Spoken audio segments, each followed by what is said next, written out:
आप लोगों के पास। अमित शर्मा जी हमारे साथ बने हुए हैं, आम आदमी पार्टी के प्रवक्ता। आम आदमी पार्टी ने भी 4 सीटों पर ऐलान कर दिया उम्मीदवारों का दिल्ली में, वहां भी लेकिन जीत इतनी आसान नहीं है अमित शर्मा जी, अगर 2019 के आंकड़ों को हम देखें तो।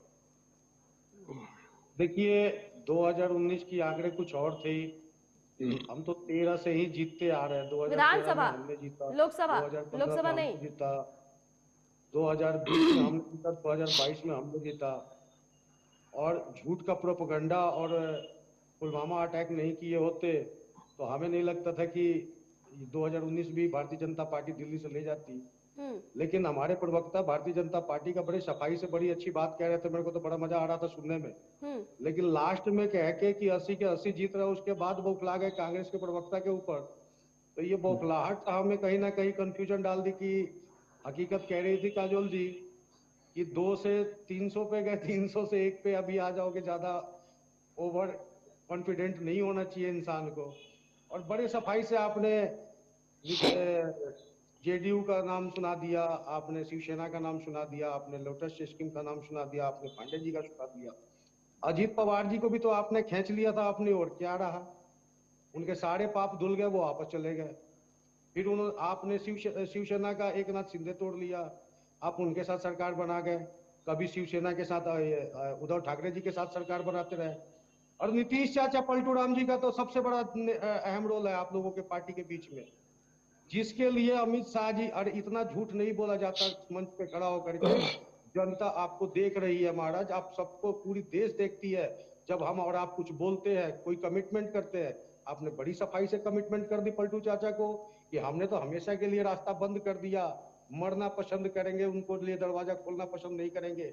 इधर खिचड़ी पक रही है, इधर इन्हीं के सांसद पीछे से कह रहे हैं हमारे लिए हम दरवाजा अभी तक नहीं खोले। वो चौधरी साहब जो पगड़ी साफा अपना उतारने को कोशिश नहीं करे, जब तक नीतीश की सरकार नहीं गिरेगी तब तक साफा नहीं उतरेगा। उनका साफा बरकरार रह गया, उनको डिप्टी सीएम बना दिया गया है। तो इस तरीके से लोटस करके, जिसके लिए उत्तर प्रदेश में आज सुबह की घटना देख लो, अब भी हिमाचल प्रदेश की घटना देख लो कि हरियाणा का सीआरपीएफ जाकर के हिमाचल के विधायकों को लेकर के एरिया में आ गई, उनके परिवार के लोगों से भारतीय जनता पार्टी टॉर्चर कर दिया और कांटेक्ट करने की कोशिश कर रही है। इतनी बड़ी स्कीम चला करके आप जीत रहे हैं, उसके बाद जनता सारी देख रही है। देखो हम तो कह रहे हैं, हम वही कह रहे हैं जो हम देख रहे हैं और जो चल रहा है। ना तो आप झूठ बोलते, ना तो हम झूठ बोलते। और झूठ आप बोलते हो तो थोड़ा बहुत हमारा भी समझ लेना, लेकिन ये तो सामने दिखा दे रही है। जो मैं बोल रहा हूं इसका मतलब मीडिया को भी आप झुठला दोगे कि अभी सारे विधायकों को अरेस्ट करके सीआरपीएफ हरियाणा लेकर के आई। हमारे हिमाचल प्रदेश के जस्ट अभी अपडेट आया, जस्ट अभी। बिल्कुल अभी अभी आपके ऊपर फ्लैश चल नहीं रहा है, लेकिन मैं बता रहा हूं, आपको भी नॉलेज में दे दूं। तो ये जीत का खुद जश्न मना रहे हो। पहले होया करती थी हमारे, देखो जी मैं तो बिहार का हूँ, लालू यादव जी चुनाव लड़ते थे, पूरा डब्बा का डब्बा गोल कर लेते थे। दो पहले वोट बैंकिंग होती थी, गुंडों बदमाशों के दम पे होया करती थी। आज के गुंडा तो अब प्रशासन को बना दिए। जाओ जी ईडी उसके घर पे छापा मारो, जाओ सीआरपीएफ उस विधायक को अरेस्ट करो, जाओ दिल्ली पुलिस केजरीवाल के घर पे सामान बेचो। आपने तो पूरा प्रोपेगेंडा और पूरा दुनिया देख रही है, और फिर भी कह रहे हो हम 400 प्लस जा रहे। किस प्रकार से जा रहे हो भैया? देखिए 400 प्लस जाएंगे कि 4 प्लस जाएंगे, ये तय करना ना आपका काम है ना हमारा काम।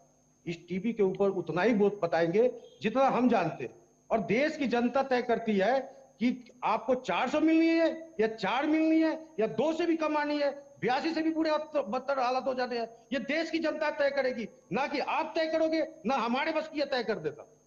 और बड़े बौखलाहट के साथ कह रहे हो हम 400 प्लस जा रहे हैं, जीत का पहरा भी बांध लो और जाकर के फिर से शपथ ग्रहण करके कैबिनेट ही सजाओ। क्यों चुनाव के चक्कर में पड़े हो जब पता है कि 400 पार कर गए हम? तो आपको तो चुनाव ही नहीं कराना चाहिए था, खत्म कर दो। 400 प्लस है हमारा तो विपक्ष में नहीं है, विरोध में कोई नहीं है। हो गया